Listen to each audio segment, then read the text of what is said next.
TPCC chief Revanth Reddy చేపట్టిన హాత్ సే హాత్ జోడో యాత్ర నేడు భూపాల్పల్లి నియోజకవర్గంలో కొనసాగనుంది. నేడు రేగొండ మండలం కొడవటంచ ఆలయానికి వెళ్లి ప్రత్యేక పూజలు నిర్వహిస్తారు. పూజలో ములుగు ఎమ్మెల్యే సీతక్క, టీపీసీసీ సభ్యులు నరేందర్ రెడ్డి, గండ్ర సత్యనారాయణరావు తదితరులు పాల్గొన్నారు. అక్కడి నుంచి చల్లగరిగి జూకల్లు గ్రామాలు ప్రజలతో మాటాముచ్చట్లతో పాల్గొంటారు. అనంతరం చిట్యాల నుంచి ఏలేటి రాయలపల్లి, నవాబుపేట మీదుగా మొగళ్లపల్లి వరకు 8 కిలోమీటర్ల పాదయాత్ర చేస్తారు. మొగళ్లపల్లి మండల కేంద్రంలో జరిగే కార్నర్ మీటింగ్లో రేవంత్ రెడ్డి పాల్గొంటారు.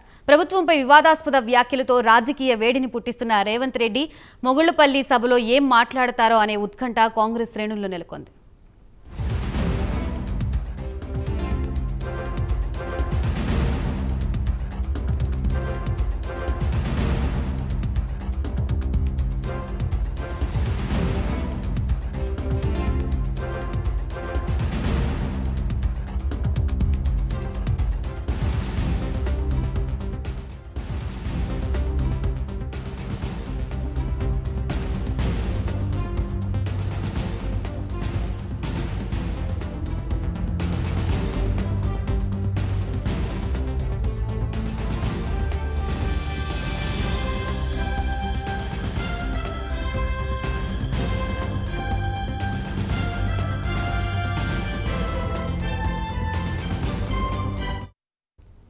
రైట్, హాత్ సే హాత్ జోడో యాత్ర నేడు భూపాల్పల్లి నియోజకవర్గంలో కొనసాగున్నట్లు తెలుస్తుంది. దీనికి సంబంధించి మరిన్ని అప్డేట్స్ ఇవ్వడానికి మా ప్రతినిధి తిరుపతి సిద్ధంగా ఉన్నారు. తిరుపతి, చెప్పండి, హాత్ సే హాత్ జోడో యాత్రలో భూపాల్పల్లి చేరుకోనుంది ఈరోజు. సో రేవంత్ రెడ్డి షెడ్యూల్ ఎలా ఉండబోతుంది?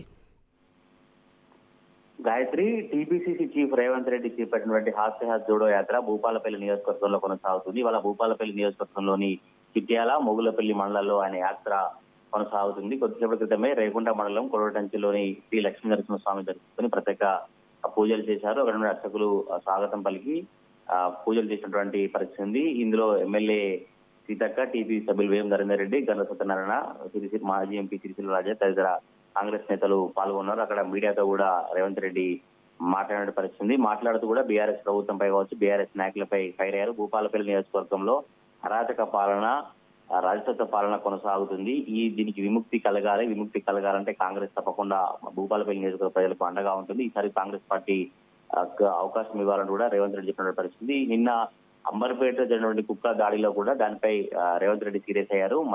మున్సిపల్ శాఖ మంత్రిగా కేటీఆర్ విఫలం చెందారు. మున్సిపల్ శాఖ మంత్రిగా కేటీఆర్ సరిగా పనిచేయట్లేదు అంటూ ఆయన సవాల్ ఇచ్చిన పరిస్థితి. రేపు భూపాలపల్లి నియోజకవర్గంలో రేవంత్ రెడ్డి కేటీఆర్ పర్యటన నేపథ్యంలో రేవంత్ రెడ్డి ఆయన సవాల్ విసిరారు.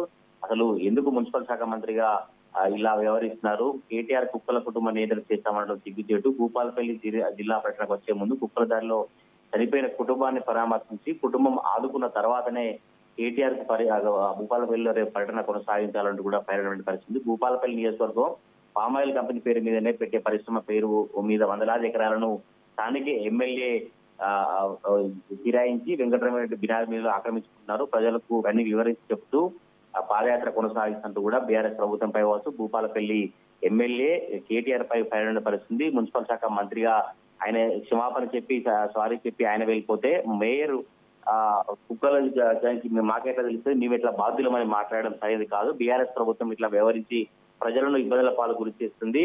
రానున్న కాలంలో కాంగ్రెస్ ప్రభుత్వం వస్తుంది. కాంగ్రెస్ ప్రభుత్వం ప్రజా సంక్షేమ పాలన అందిస్తుందంటూ కూడా ఆయన బీఆర్ఎస్ ప్రభుత్వంపై వైరైనటువంటి పరిస్థితి. మున్సిపల్ శాఖ మంత్రిగా పూర్తిగా వైఫల్యం చెందారు. హైదరాబాద్ సింగరేణి కాలంలో 6 ఏళ్ల బాలికపై అత్యాచారం చేసినప్పుడు ఆ నిందితులను పట్టుకోవడంలో ప్రభుత్వం విఫలమైనట్టు కూడా ఆయన ఆరోపించినటువంటి పరిస్థితి. ఈ యాత్ర ద్వారా భూపాలపల్లి నియోజకవర్గంలో అనేక సమస్యలు తెలుసుకుంటాం. రానున్న రోజుల్లో కాంగ్రెస్ పార్టీ రైతులకు కావచ్చు, మహిళలకు, అనేక వర్గాల ప్రజలకు ఎట్లా అండగా ఉండబోతుందనే విషయాలు చెప్తూ పాదయాత్ర కొనసాగిస్తున్న పరిస్థితి. ఇవాళ ఈ చిట్యాల మండలం, మొగులపల్లి మండలం ఆయన యాత్ర కొనసాగుతున్న నేపథ్యంలో పోలీసులు ముందస్తుగానే ఏర్పాట్లు చేసినటువంటి పరిస్థితి. ఏరేట్రాయపల్లి కావచ్చు, నవాబుపేట మీదుగా మొగులపల్లికి ఆయన యాత్ర కొనసాగుతుంది. యాత్ర మొగులపల్లికి చేరిన తర్వాత సాయంత్రం కార్నర్ మీటింగ్ ఉంటుంది. కార్నర్ మీటింగ్ లో ఇంకా ప్రభుత్వంపై కావచ్చు, స్థానిక ఎమ్మెల్యేపై ఎటువంటి ఆరోపణలు చేస్తారనే ఆసక్తి అయితే కనబడతా ఉంది. Gayatri, right, thank you Tirupati.